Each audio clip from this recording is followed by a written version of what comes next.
Hello, everyone. Where are all my EME executing my Exodus people at? It's your girl, Sheree.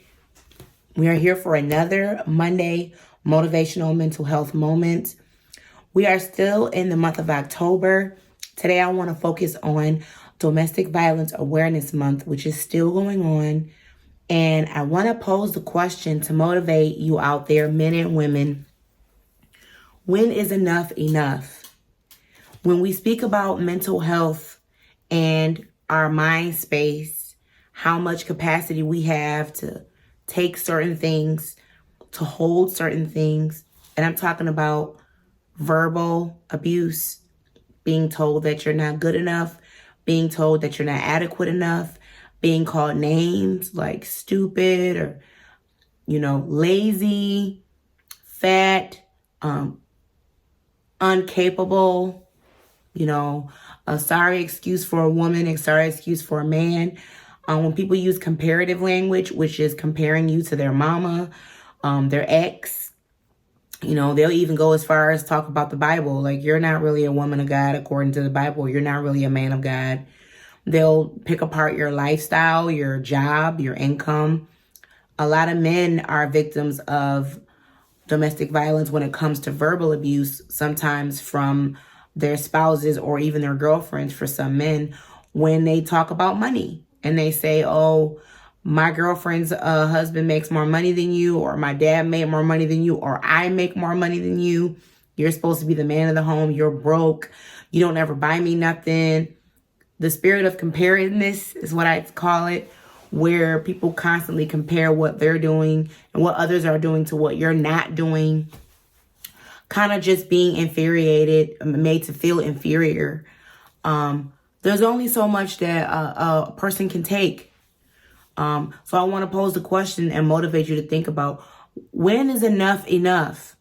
Where is your limit? Do you wait until it gets to the explosive point where you end up finally communicating and it spews out and it comes out either in tears, yelling, crying? Do you get physical? Do you self-harm? Or do you isolate? Do you close yourself off from everyone? Do you turn to drugs or alcohol?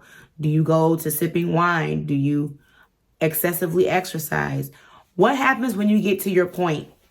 And we're talking about domestic violence now. So this is any type of verbal abuse. Verbal, mental abuse. A lot of our thoughts when we are abused from a significant other, partner, family member, or friend, sometimes are memories of things that were spoken to us, about us, or things we've heard about us that have remained in our brain and they replay over and over again. Or you've heard the constant same thing over and over again since you were a child. Maybe your mama always told you, you ugly and you're never going to be nothing just like your daddy. And you hear that over and over again. We only have so much space. And if we're not processing those thoughts and realizing our limit, where is where we draw the line where we say, I got to get help. I got to get out of this situation. I got to change something, because if I don't change something, this is going to kill me. This constant verbal abuse, mental abuse, constant replaying of my mind, me constantly going back and forth and hearing negative things that's entering into my mind frame is going to break me down. So I want to motivate you to think about, when is enough for you?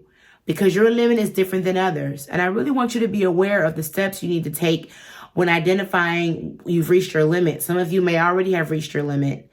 Get help. Talk to someone. Write it down. Call a phone number. Call a friend. Get some help and process that. And stick to your limits. I can't talk anymore about this today, or I'm not going to sit here and listen to this. You got to set those healthy boundaries. So let's motivate you to think about, when is enough enough? Let's stay safe out there and have a great Monday.